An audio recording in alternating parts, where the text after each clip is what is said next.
எதுக்கு தினம் தினம் பயந்துட்டு வாழணும்? எதுக்கு தினம் தினம் பயந்துட்டு வாழணும்? ஒரு தடவை தானப்பா சாக போகிறோம். என் பிளட்டு தான் இப்போ.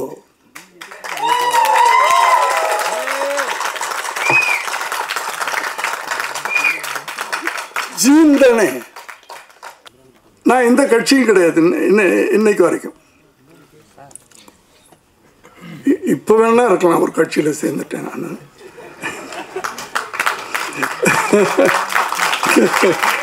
இந்த 2 வருஷத்துக்கு முன்னாடி வரைக்கும் இப்போ நான் தாவேக்கா இல்லைன்னு சொல்ல. 2 வருஷத்துக்கு முன்னாடி வரைக்கும் நான் இந்த கட்சியிலும் இல்லை. ஆனால் எனக்கு அறிஞர் அண்ணாவை பிடிக்கும், பெரியாரை பிடிக்கும், கலைஞரை பிடிக்கும். தைரியமாக இருக்கிறவங்க ஒருத்தர் சொல்லுங்க, எடுத்தோம்னா ரிலீஸ் ஆவாரா? நீயே ரிலீஸ் ஆக மாட்ட.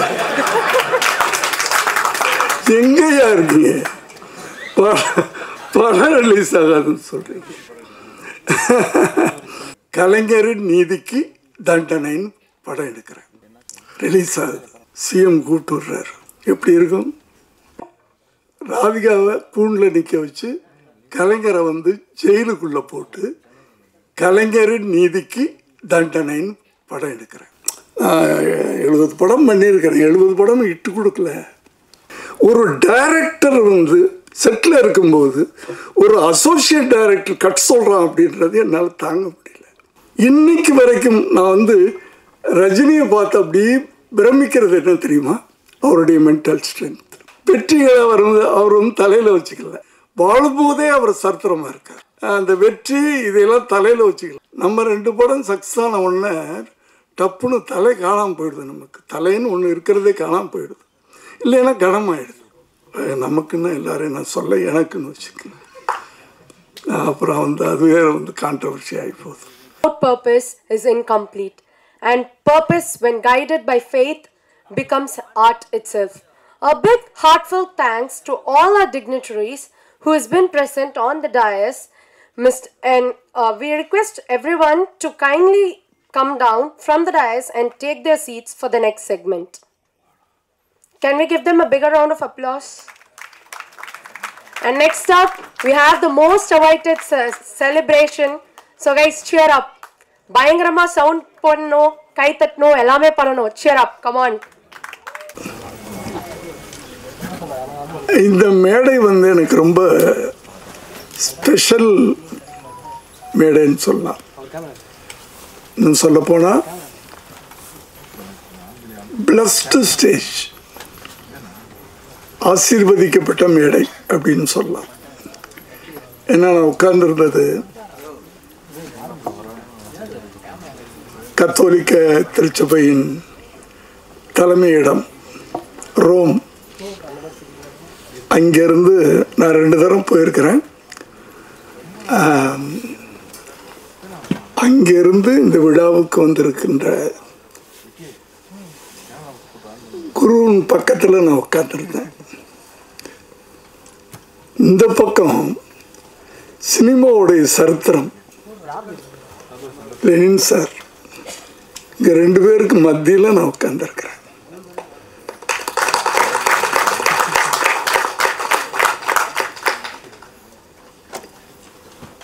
அத்தனை படம் பண்ணேன். அதெல்லாம் எனக்கு ஞாபகம் இல்லை. இந்த 2 பேர் மத்தியில் நான் உட்கார்ந்துருந்ததில்ல. அதை எனக்கு ஏற்படுத்தி கொடுத்த ஃபாதர் ஸ்டீஃபன், நன்றி சார். ஜென்ரலாக எல்லாரும் கிடைக்காது. இவ்வளோ சினிமா மேடைகள் பார்த்துட்டோம். இப்போது லெனின் சாரை பற்றி பேசணும் அப்படின்னு என்ன கூப்பிட்ருக்காங்க.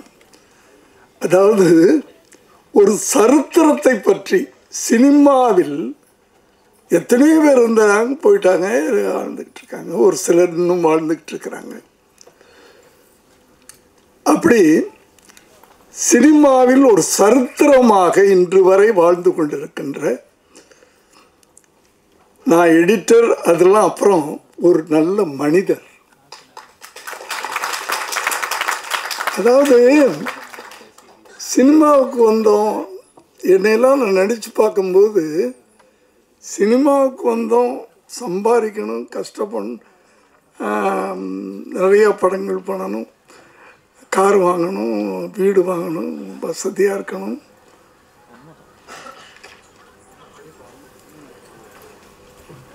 அசிங்கமாக இருக்குது அதை நினைக்கும்போது.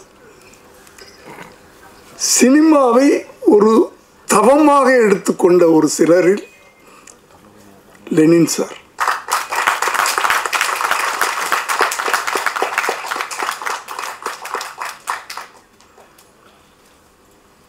எந்த காலகட்டத்திலையும் அவர்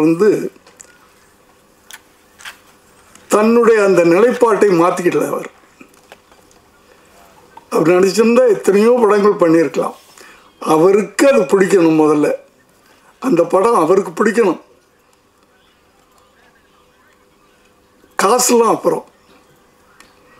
இன்று வரை நான் நினைக்கிறேன் டி சினிமா அவர் சம்பளம் வாங்குறது இல்லைன்னு நினைக்கிறேன். கரெக்டாக டி சினிமா இல்லை, பார்த்துக்குங்க. தான் மனிதன் இப்படித்தான் வாழணும் அப்படின்றதுக்கு அவர் ஒரு உதாரணம். அப்புறம் சினிமாவுக்கு வரலாம். ஒரு மனிதன் தன் வாழ்க்கையை டிசைன் பண்ணிக்கிறாங்கல்ல, வடிவம் அமைச்சுக்கிறது. அது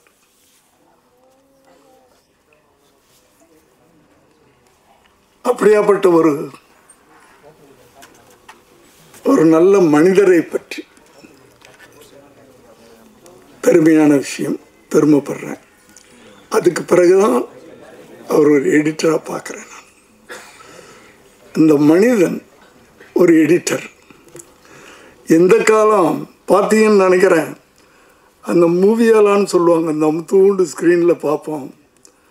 அந்த மூவியால் அவர் லைஃப் ஆரம்பிச்சிருக்குது எடிட்டராக. அதுக்கப்புறம் பல பரிமாணங்கள் வந்துருச்சு. அத்தனையும் அவர் அடாப்ட் ஆகிட்டார்.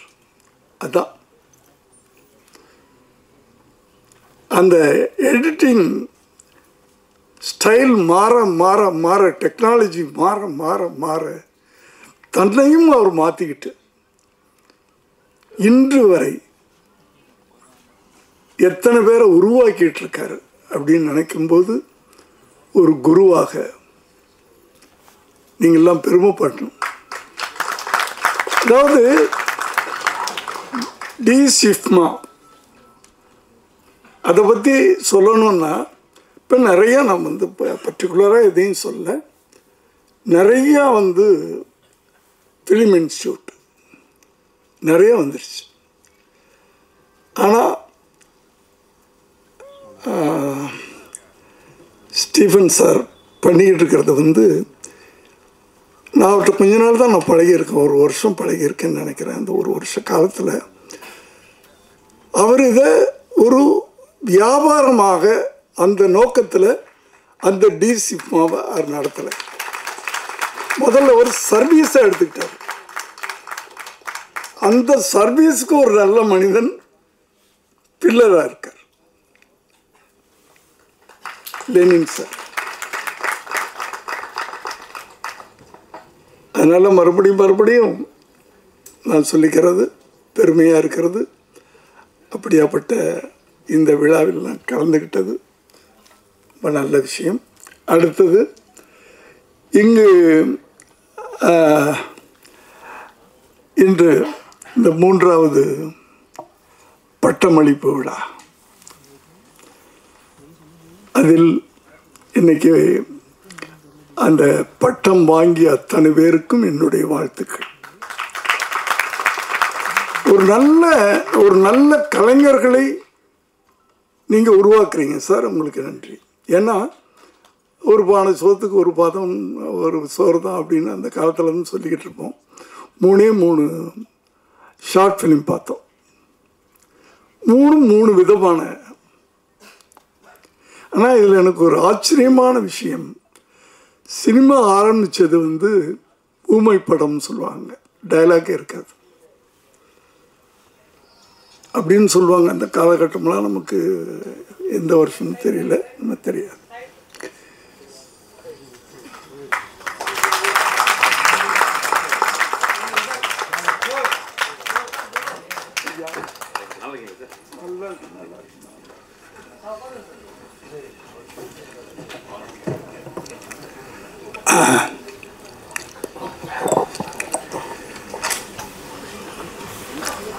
அப்படி ஊமை படமாக இருந்தாலும் வசனங்கள் இல்லைன்னாலும் நம்ம புரிந்து கொள்ளக்கூடிய அளவுக்கு அந்த காலத்தில் அந்த ஊமை படங்கள் இருந்தது. நம்ம காட்சிகளை பார்த்தே புரிஞ்சுக்கலாம். அது மாதிரி நானே பிரமிச்சு போய் பார்த்துக்கிட்டு இருக்கேன். இப்போது 2வது ஷார்ட் ஃபிலிம் நினைக்கிறேன். எல்லாம் 3 நல்லா இருந்துச்சு. ஆனால் இப்போ இளைஞர்கள் வித்தியாசமாக நினைக்கிறாங்கல்ல, திங்க் பண்ணுறாங்கல்ல. நான் மற்றவங்களிலேருந்து வேறுபட்டு இருக்கணும். என் படம் மற்றவங்களிலேருந்து வித்தியாசப்பட்டிருக்கணும். அந்த 2வது என்ன உணர்வுபூர்வமான ஒரு அந்த அந்த ஷார்ட் ஃபிலிம் குறும்படம் நமக்குள்ள ஒரு பெரிய பாதிப்பை ஏற்படுத்தின அவருக்கு ஸ்பெஷலாக என்னுடைய வாழ்த்துக்கள். மற்றவங்களையெல்லாம் நான் வாழ்த்துறேன். ஆனால் ஒரு ஒரு வித்தியாசமான ஒன்றை பார்க்குறோம். ஃபீல் இப்போ ஜென்ரலாகவே இப்போ படங்களில் என்ன மிஸ் ஆகுது அப்படின்னு சொன்னால் உணர்வு, ஃபீலிங்ஸ். மற்ற பிரம்மாண்டமாக எடுக்கிறாங்க, அவங்களையெல்லாம் குறை சொல்ல புதுசாக திங்க் பண்ணுறாங்க.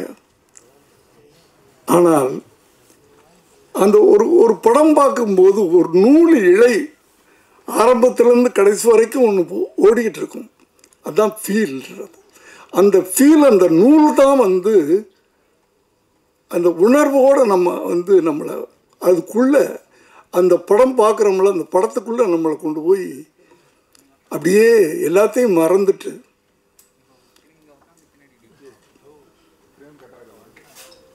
அது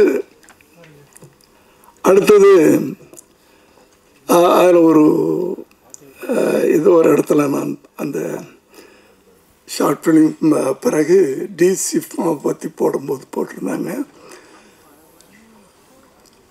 ஒரு கலைஞனுக்கு அவன் டைரக்டராக இருக்கட்டும், எடிட்டராக இருக்கட்டும், சினிமாட்டோகிராஃபர் ஒளிப்பதிவாளராக இருக்கட்டும், எழுத்தாளனாக இருக்கட்டும்,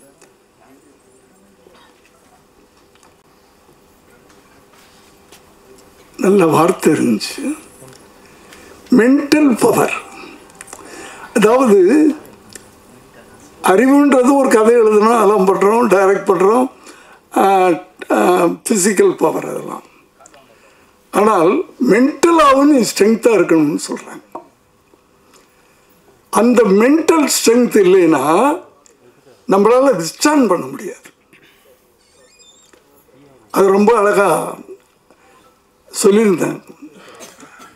மென்டல் பவர், அந்த மென்டல் பவர் ஆன்மீகத்தோடு சேர்ந்தது. ஆன்மீகம் இருந்தால் முடிச்சிடவா? இல்லை இல்லை போர் அடிச்சுடுச்சுன்னு நினைக்கிறேன். இல்லை சார், சும்மா ஜோக் பண்ணுறேன். அந்த மென்டல் பவர் இப்போ பேசும்போது சொன்னாங்க, நான் இத்தனை படம் பண்ணிட்டேன்னு.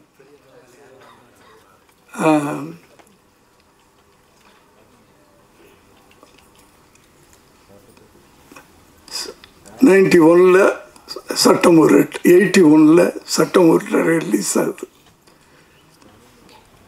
உழைச்சிக்கிட்டே இருக்கேன், படம் பண்ணிக்கிட்டே இருக்கிறேன். 90 ஒரு சின்ன கேப்பு விழுந்துச்சு. அத்தனை மொழிகள்லேயும் படம் பண்ணிக்கிட்டு இருக்கிறேன். சரி, நான் எத்தனை படம் பண்ணேன்னு கணக்கு இல்லாமல், பட் அந்த 9 வருஷம் கழித்து 90 உட்காந்து என்னென்ன அப்போ தான் பார்க்குறேன் என்னென்ன படம் பண்ணேன்னு. 52 படம் முடிச்சிருக்கிறேன் 9 வருஷத்தில். இது என்னுடைய ஃபிசிக்கல் ஸ்ட்ரென்த்னால கிடையாது, அதுக்கு சொல்ல வரேன் நான். ஃபிசிக்கல் ஸ்ட்ரென்த்னால 50 படம்னா வருஷத்துக்கு ஏறக்குறைய 5.5 படம் 6 படம். அப்போ 2 மாதத்துக்கு ஒரு படம். 2 மாதத்தில் ஒரு கதையை திங்க் பண்ணி அது ஸ்க்ரீன் ப்ளே பண்ணி டைலாக் எழுதி ஷூட்டிங் போய் போஸ்ட் ப்ரொடக்ஷன் பண்ணி ரிலீஸ் பண்ணணும். எப்படி பண்ணேன்? அதுதான் மென்டல் ஸ்ட்ரென்த். அதுதான் சொன்னாங்க அவங்க. ஃபிசிக்கல் ஸ்ட்ரென்த் மட்டும் பத்தாது, மென்டல் ஸ்ட்ரென்த். ஏன் தமிழை தவிர எனக்கு எதுவுமே தெரியாது, இங்கிலீஷோட சரியாக தெரியாது. ஃபஸ்ட்டு தெலுங்கு போகிறேன், ஒரு வார்த்தை தெரியாது. பெரிய ஸ்டார் சிரஞ்சீவியோட படம் பண்ணுறேன். அசோசியேட்னு ஒருத்தரை வச்சுக்கிட்டேன். டைலாக் எனக்கு தெரியாது. ஃபஸ்ட்டு ஷெடியூல் அவரை டிபெண்ட் பண்ணுறேன். ஒரு நாள் திடீர்னு கட்டுன்னு அவர் சொன்னார். அசோசியேட் டைரக்டர் கட்டுனார். எனக்கு ஒரு மாதிரி இருந்துச்சு. நான் டைரக்டர், ஸ்டார்ட் கட்டு நான் சொல்லணும். அவர் கட்டுனார். கூப்பிட்டு மெதுவாக எதுக்கு கட்டு சொல்லல சார், டைலாக் தப்பாக இருக்கு. நான் சிரஞ்சீவி சார்கிட்ட போய் சார் எனக்கு 2 மாதம் டைம் கொடுங்க கேப் அப்படின்னு கேட்டேன். அவங்க சான்ஸ் கொடுத்துருக்காங்க. முதல் படம் அவர் கால் ஷீட் கொடுத்துருக்காரு. அவர்கிட்ட போய் அன்னைக்கு ஷூட்டிங் முடிஞ்ச உடனே அந்த ஷெடியூல் முதல்ல ஒரு 9 நாள் ஷெடியூல் ஞாபகம் இருக்குது. எனக்கு 2 மாதம் என்னை விட்டுருங்க அப்படின்னு சொன்னேன். எதுக்கு சார் எதுக்கு சார்? இல்லை சார் டைப் பண்ணி எனக்கு 2 மாதம் டைம் கொடுங்க, இல்லைன்னா நான் விட்டுறேன் சார், நான் படம் பண்ணல அப்படின்னு. ஒரு டைரக்டர் செட்டில் இருக்கும்போது ஒரு அசோசியேட் டைரக்டர் கட் சொல்கிறான் அப்படின்றது என்னால் தாங்க முடியல. நான் எதுக்கு டைரக்டராக இருக்கணும் சார்? 2 மாதம் கழிச்சு தெலுங்குல பேசிட்டு நான் போகிறேன்.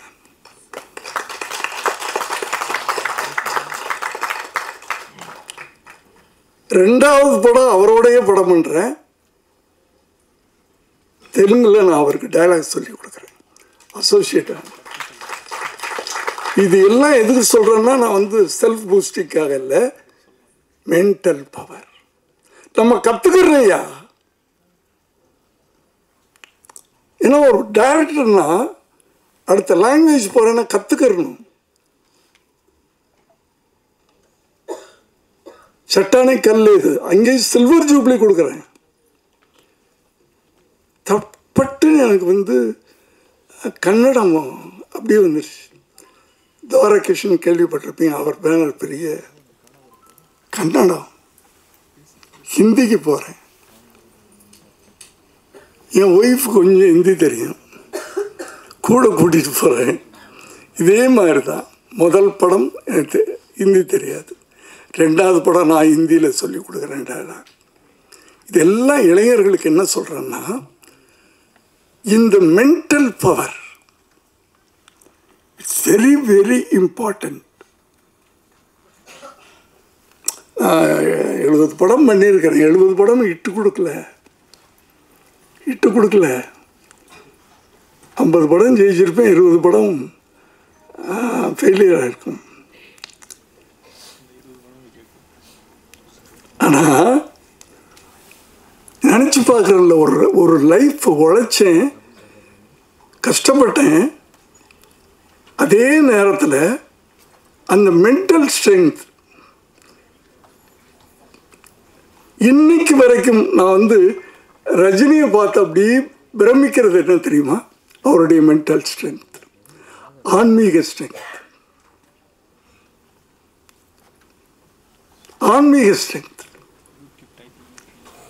இதை இளைஞர்கள் நீங்கள் வளர்த்துக்கிட்டீங்கன்னா, ஏன்னா ஏதோ ஒரு நல்ல விஷயம் சொல்லணும், மேடை கிடைச்சா அதை நான் யூஸ் பண்ணிக்கணும்னு நினைப்பேன். அந்த இளைஞர்கள்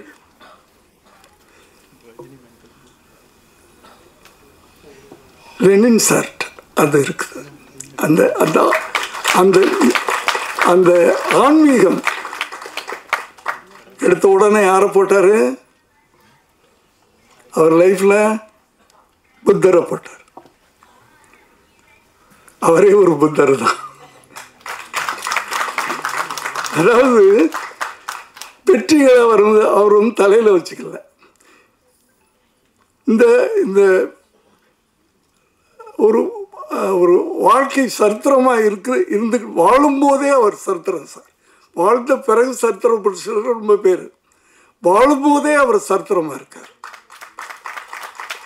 காரணம் என்னென்னா, அவர் தன்னுடைய திறமை, அந்த வெற்றி இதையெல்லாம் தலையில் வச்சுக்கல.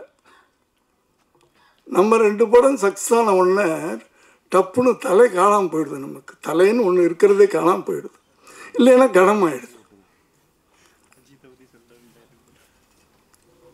நமக்குன்னு எல்லாரும் நான் சொல்ல எனக்குன்னு வச்சுக்கணும். அப்புறம் வந்து அதுவே வந்து கான்ட்ரவர்சி ஆகி போகுது. எனக்கு அப்படின்னு வச்சுக்கலாம். நம்ம இப்போ எனக்கு அப்படி நான் இருந்ததில்லை இன்றைக்கு வரைக்கும். ஏன்னா நான் இன்றைக்கும் எங்கள் அம்மா ஒரு டீச்சர், எலிமெண்ட்ரி ஸ்கூல் டீச்சர். இப்படி ஒரு லைஃப் நமக்கு கிடைச்சிருக்கேன். சினிமா எப்படியாப்பட்டது? சினிமா ஒரு ரோட்டில் நேற்று வரைக்கும் பிளாட்ஃபாரத்தில் சுற்றிக்கிட்டு தெரிஞ்ச ஒரு பையன் பையில வச்சுக்கிட்டு இன்னைக்கு 5 கோடி சம்பளம். சினிமா சினிமான்றது சாதாரண விஷயம் இல்லை. அது நீ கரெக்டாக பிடிச்சிக்கணும். வெற்றி கிடைக்கும்போது அந்த வெற்றியை தலைக்கு கொண்டு போகாமல் அப்படியே ஒன்றை வந்து அடுத்து வெற்றி கொடுக்கணும், அடுத்து அதை விட வெற்றி கொடுக்கணும். சங்கரை சொல்லுவாங்க எல்லாரும், அவ்வளோதான் அவர் இட்டு கொடுத்துட்டார், அடுத்த படம் அவரால் முடியாது, அடுத்த படம் அவருக்கு அந்த அதை விட அடுத்த வெற்றி. அதுதான் முதல்ல ஒரு வெற்றி கொடுக்குறாங்க வர்ற இளைஞர்கள். அடுத்து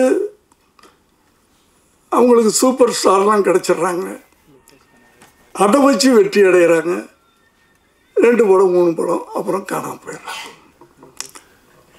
அப்படி இல்லை. அதுக்கு தான் வேணும்னு சொல்கிறேன். உங்களை நீங்கள் மென்டல் ஸ்ட்ரென்த் பண்ணிக்கிங்க தயவு பண்ணி. இந்த இளைஞர்கள்லாம் இங்கே, அதாவது ஒரு நல்ல ஆன்மீக சூழ்நிலை, ஒரு குருமார்கள் நடத்துகின்ற ஒரு இன்ஸ்டியூட்டில் நீங்கள் படிக்கிறீங்க. அதனால் வெறும் நம்ம பட்டம் வாங்கணும் அப்படின்னு இல்லாமல், அந்த நான் சொல்கிறது, I am not talking about religion. அதை வந்து இன்றைக்கி வந்து அதை நான் க்ளோரிஃபை பண்ணுறணும்னு அப்படி எது பேசினாலும் பயமாக இருக்குது. ஆனால் நம்ம பேசிதான் மனசில் இருக்கிறது. நான் ஆன்மீகம் தான் சொல்கிறேன், ஆன்மீக பவர். எந்த மதத்தையும் நான் சொல்லலை. அந்த ஆன்மீகம்ன்றது வந்து மதங்களையெல்லாம் கடந்தது. அதுக்கு ஜாதி தெரியாது, மதம் தெரியாது, இனம் தெரியாது. ஆன்மீகம் ஸ்பிரிச்சுவல். அதனால் நான் வந்து தப்பாக எடுத்துக்காதீங்க யாரும்.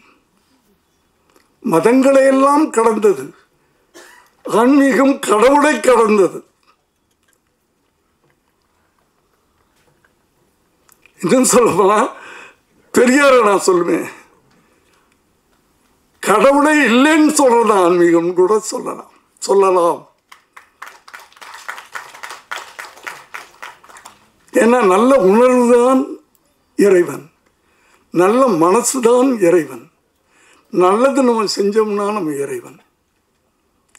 அப்படித்தான் நான் நினச்சிக்கிறேன். பெரியாரை படிக்கும்போதே எனக்கு என்ன பிடிக்கும் அதனால தான் என்னுடைய படங்களும் அந்த பாதிப்பில். இன்னொரு இடமும் பார்த்தேன் நான், சினிமா வெறும் என்டர்டெயின்மெண்ட்டாக எடுத்துக்காதீங்க. வளர்கின்ற இளம் தலைமுறையை நான் கேட்டுக்கிறேன். இங்கேருந்து உருவாகி போகிறீங்க நீங்கள்.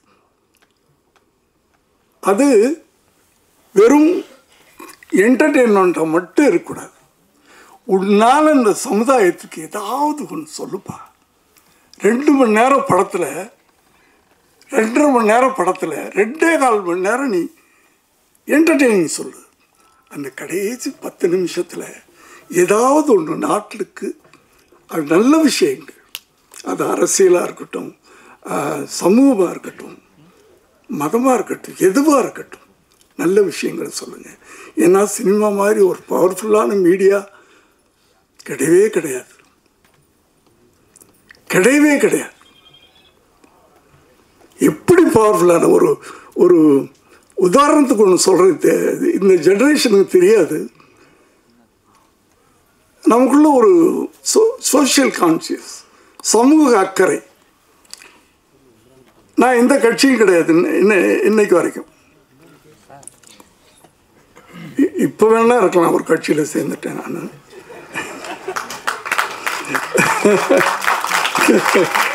இந்த 2 வருஷத்துக்கு முன்னாடி வரைக்கும்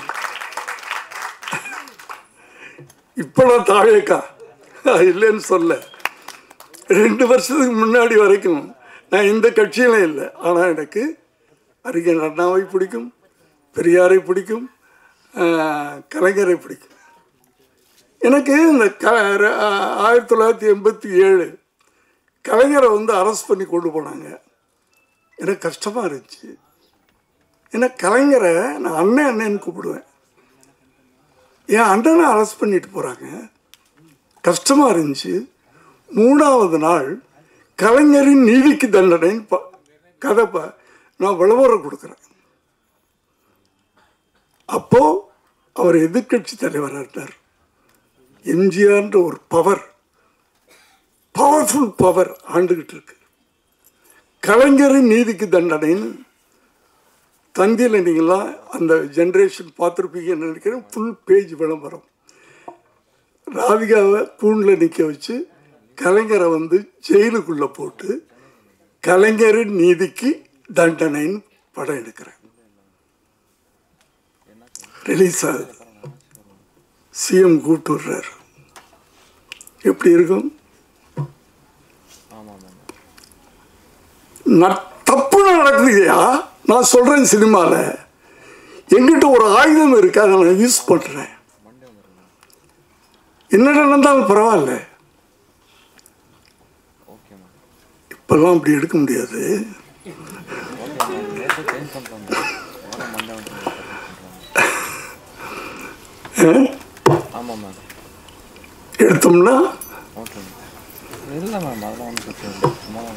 எடுத்தோம்னா யாராவது சொல்லுங்க, தைரியமா இருக்கிறவங்க ஒருத்தர் சொல்லுங்க. எடுத்தோம்னா ரிலீஸ் ஆவாரா? நீயே ரிலீஸ் ஆக மாட்ட. எங்கயா இருக்கீங்க? படம் ரிலீஸ் ஆகாதுன்னு சொல்றீங்க. எங்கவா? ஓகே, அதுதான் நான் மைக்க பிடிக்கிறது இல்லை சார். நான் விழாக்களுக்கே போகிறதில்லை சார். இப்போது இன்டர்வியூ கொடுக்கறதில்ல. ஏன்னா எனக்கு இங்கே என்ன நினைக்கிறனோ அது அது பாட்டுக்கு வந்துக்கிட்டே இருக்கும். அப்படியே நான் என் சினிமாக்களும் அப்படி தான், என்னுடைய சுய வாழ்க்கையும் அப்படி தான். நீங்கள் கொண்டாந்து மாட்டி விட்டீங்க. ஓகே, அதாவது ஒரு முறை தான் வாழ்கிறோம், பிறக்கிறோம், சாக போகிறது ஒரு தடவை தான் இல்லையா? இதுக்கிடையில் நம்ம அப்படி வாழ்ந்துட்டு போயிடலாமே. எதுக்கு தினம் பயந்துட்டு வாழணும்? எதுக்கு தினம் பயந்துட்டு வாழணும்? ஒரு தடவை தானப்பா சாக போகிறோம். என் பிளட்டு தான் இப்போ.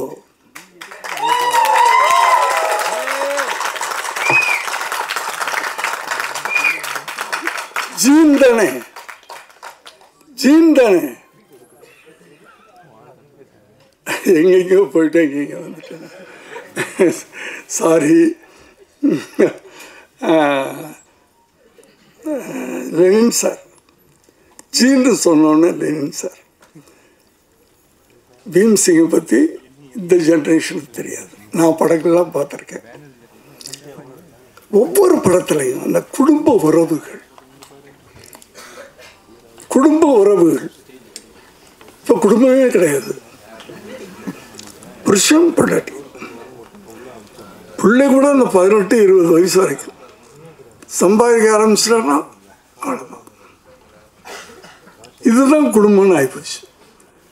அப்போ எப்படின்னா குடும்பம் எப்படின்னா அப்போல்லாம் அப்பா அம்மா தாத்தா பாட்டி மாமே மச்சான் அக்கா அந்த உறவுகளில் எங்கே போச்சு அண்ணே? நீங்கள் சிரிக்க வச்சுக்கிட்டே இருப்பீங்க.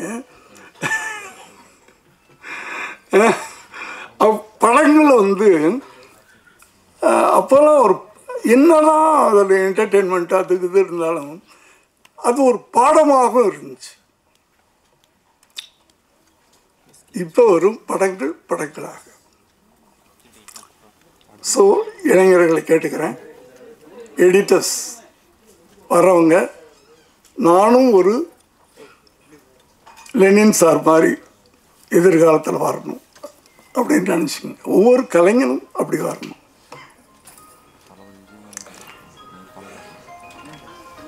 என்னுடைய வாழ்த்துக்கள் லெனின் சார் அவர்களுக்கு. இங்கே நான் ஏதாவது டைவர்ட் ஆகியிருந்தால் அது என்னுடைய இயற்கையான குணம். இந்த வாய்ப்பை கொடுத்த டிசிஃப்மா அவர்களுக்கு என்னுடைய நன்றியை தெரிவித்து விடைபெறுகிறேன். நன்றி, வணக்கம்.